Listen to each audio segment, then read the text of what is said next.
Hello, this is the Tradesight U.S. Stocks and Futures Market Preview for Wednesday, the 24th of February, 2016. Hope you're having a good trading week. Strange days so far this week. Monday, very, very flat, stuck around that 1937.50 level on the ES.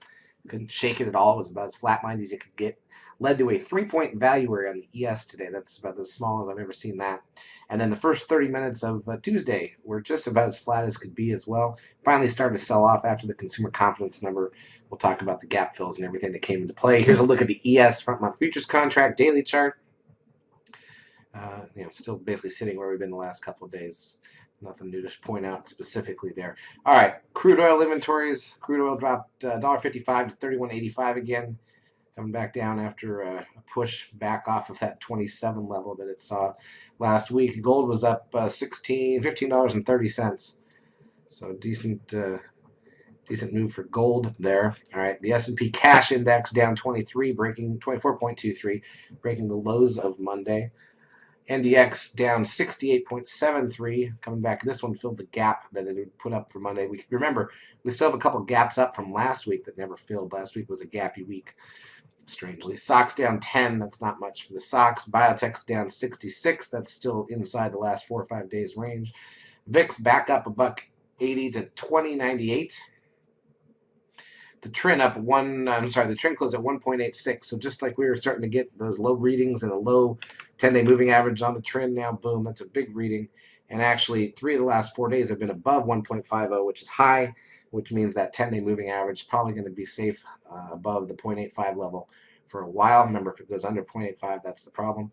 NASDAQ volume 1.5 billion shares and change. This is now the lightest volume day of the year. We were hoping it would pick up after Monday. Monday was the first day of the new options cycle. We were hoping it would pick up for Tuesday.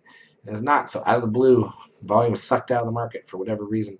Advanced decline ratio on the NASDAQ, negative 1,240. That means 1,240 more stocks were down than up. On the New York, it's negative 1,079. Google lost $11.76, basically sitting where it's been on average for the last month. Apple lost $2.19. Amazon lost $6.56.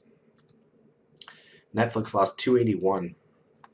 All right, here's the intraday action, 5-minute candles on the ES. So again, the big gap up Monday morning, one little push higher for 10 minutes, and then boom, as flat as can be the rest of the day. So Tuesday, a very small gap down, which we did not fill. Then look at how flat those first 30 minutes were. Then the consumer confidence number comes out. We push lower for about an hour. That's most of the day until very late. We made an attempt to push lower, and not much happened from that. And then the NASDAQ side, again, a gap up. A little more range there on Monday, but still not big. Gap down Tuesday did not fill that gap, but we did reach down late in the day in the last hour and fill the gap from Monday. So that's filled. You got to assume the ES could come and fill its gap from Monday. And then there, like I said, if I go to a wider angle here and take a look, let's do a 15-minute candle so we can see a few days back. We've still got some gaps on the NASDAQ from last week all the way back to 4,000 or so. So just be aware of that. As we know, gaps tend to fill, so be strongly aware of that. All right, what do we have coming out tomorrow? In terms of economic data, by the way, the consumer confidence number came out today, was expected at 97.3, came out at 92.2 actual. So that's a miss. We've got NBA mortgage index, new home sales, crude oil inventories on Wednesday. We still have quite a bit of data left this week, although none of it's super important data, but there's quite a bit left. So hopefully we still get a chance for a pickup. We had couple good stock trades once the market started to roll Tuesday morning. The rest of the day was kind of flat, but hopefully we'll get 1 or 2 days in there still of better trading. And obviously Friday, you never know. And also keep in mind we're heading into the end of month, so you get the window dressing and all that stuff. That's next Monday.